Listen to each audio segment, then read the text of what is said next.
What is up, everyone? JD here. I hope you're all doing well today. Today I'm very excited to bring you my full review of the Spiro Titanium.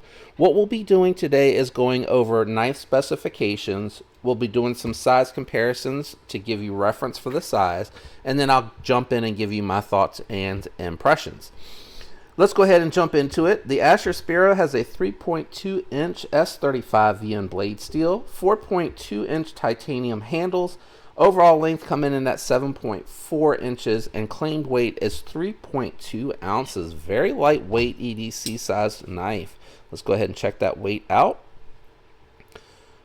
So coming in under the claimed 3.2 ounce weight, coming in at 3.1. So nice bonus there, coming in a little bit lighter weight. What we'll be doing next is going through and doing some size comparisons, give you an idea of the size of the Spiro. Here is the Demco AD 20.5, very close in size to the Spiro. I think I would even say probably even in size. We'll go ahead and bring out the Shaman. The Shaman here is going to be bigger. So hopefully this is helping you with a good size reference. Let's go ahead and put these two away, and we'll bring out a couple of other size comparison knives. First up, we're going to bring out the Benchmade Bug Out. This one here also is going to be even to the Spiro. And then we'll go ahead and bring out the SIG K320, this one made by Hogue. So you can see again, Spiro is coming in more towards the EDC size, the more friendly EDC sized knives that are meant to be smaller, thinner, taking up less space in pocket. Moving these guys out of the way, we're going to go ahead and check out a couple of budget knives. We're going to bring out the Kubi Royal KU321. Really like this for a size reference. The Spiro a little bit bigger, but not by much, not by much. You're talking about 0.2 inches on that blade length. And then we'll go ahead and bring out the Buck 110. So hopefully this has helped everyone out there understand the size of the Spiro. What we'll go ahead and do next is thickness profile, so you can see just how thin or thick the knife is compared to some of these other knives we've had out here today. Very thin compared to the Kubi Royal.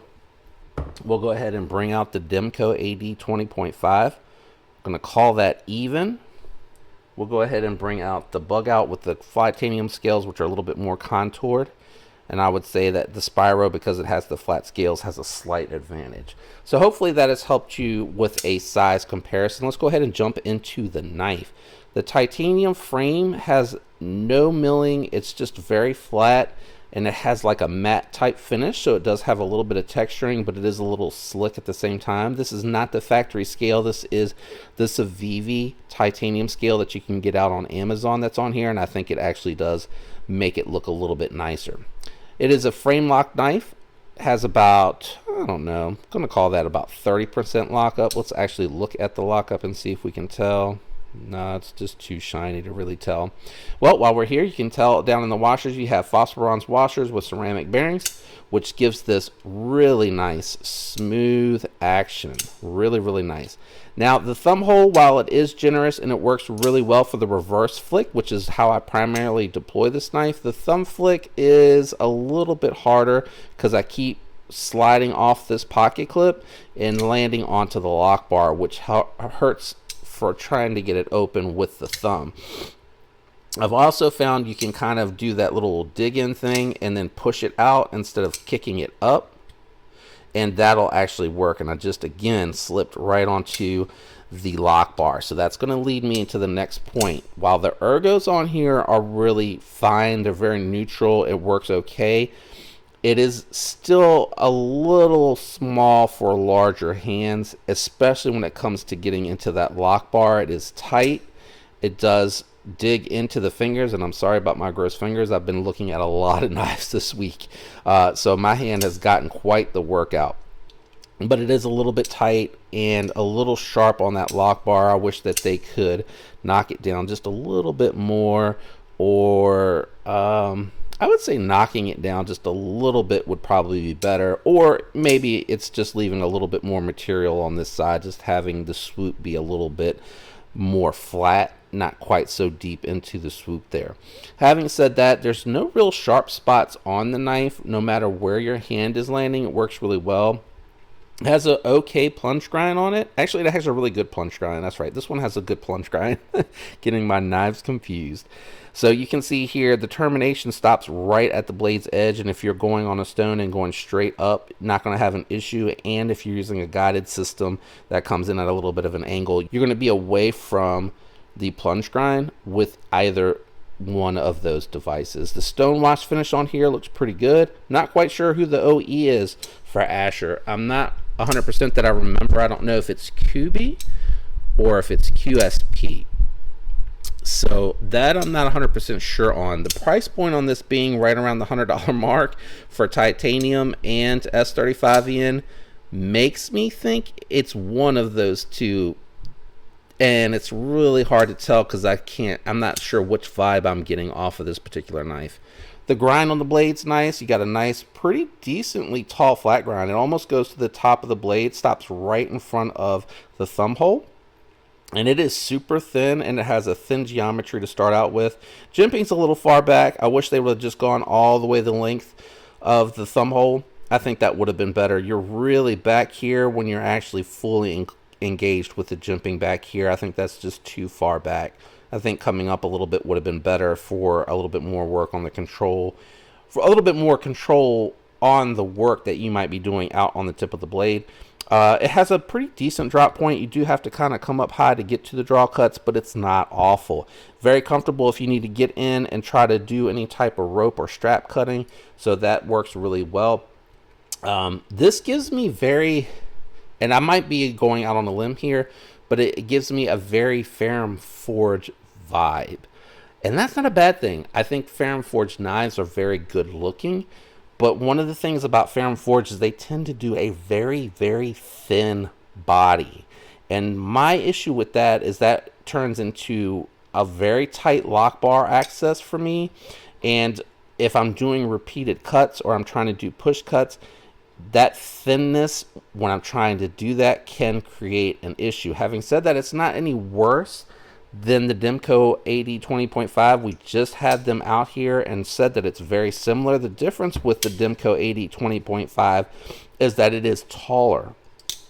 So when you actually look at the handles on these knives, the Demco has more material on it when you put these top to top.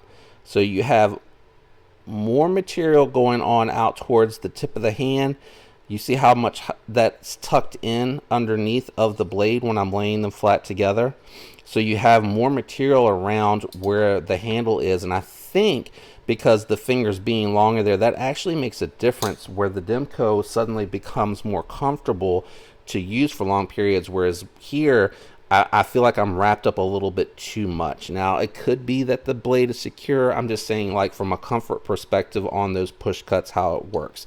From the factory, I think this had a really nice edge on it. Yeah, really good edge, very slicey, no issues whatsoever. And it went through the little bit of cardboard that I tested really well. That's my fault. I had the blade laid back way too far on that one. And you can see there are some blemishes because I did run it through quite a few pieces of cardboard actually to test that factory edge. Now, long term, I'll be doing a disassembly. And then what I'll also do is probably lay the edge back just a little bit, maybe to 18 degrees per side. Actually, it doesn't look like it's laid. It doesn't look like it's too shallow of a grind. That looks like it might be around 20, so 18 might not make a huge difference. It might just need to be stropped up. Anyway, overall, I think the knife is pretty good. Alternative recommendations at the price point, you're getting S35VN for $100. A knife that I think is very interesting. You get an S35VN and titanium for around $100. That's going to be really tough to compete with. But some knives, if you're looking in that price point and you can't land an Asher, I'm going to recommend the Pyrite. I really like this knife from CJRB a whole lot. I think it's also going to be very thin and slicey like that. If you don't want a Chinese-made knife, but you don't mind that it's from Taiwan, either one, the clip point or the shark's foot. I think it's shark's foot, right? A little bit more AUS 10A, which is not quite as good as S35VN, but you're getting the shark lock and you're getting better ergos and a ton of aftermarket support. So, and it's not Chinese made. So alternative recommendations, I think you could go either way. And actually, I do have the clip point out here. I should have grabbed that because you will really be able to see why I'm saying either one will work. Clip point, you're going to get a little bit more cutting edge, a little bit better handle, ergos in my opinion, and then, you know, more cutting edge is never a bad thing. And you're getting thumb hole or thumb studs, and you're getting opening hole on the Demco AD 20.5 with that awesome shark lock that you're never going to have any problem actuating. And then same thing, very comfortable to actuate, a button lock for the Pyrite. So those are a couple of alternative recommendations. I could make more, but it's really not that bad a knife. If you like the Fahrenford Stinger, but you wanted one that was premium and more affordable, this is probably going to be your jam. Especially if you don't have large hands, as you just saw me whiff a little bit with that thumb hole. But really well built, and I like the design, like the design cube. I like that a lot. I think it's a good looking, very clean design. I think if you could have left just a little bit more material in here and then maybe thinned it out back here, kind of like coming out and in a little bit, I think make it a little bit more neutral. Where's the Pyrite? Kind of like, not that I want you to make the Pyrite, but you see what I'm saying? Like, it's just a little bit more balanced. I think that maybe could have been a little bit better, but I still like the design. It's not a bad design. If you enjoyed today's video, do me a favor, leave a like. Consider subscribing if you're not already subscribed. Don't forget to hit that notification bell so you don't miss alerts for future videos. I appreciate all the support from everyone out there that regularly watches, comments, and likes. I love each and every one of you. Thanks so much for the support. I hope you have a fantastic week, and until next time, peace.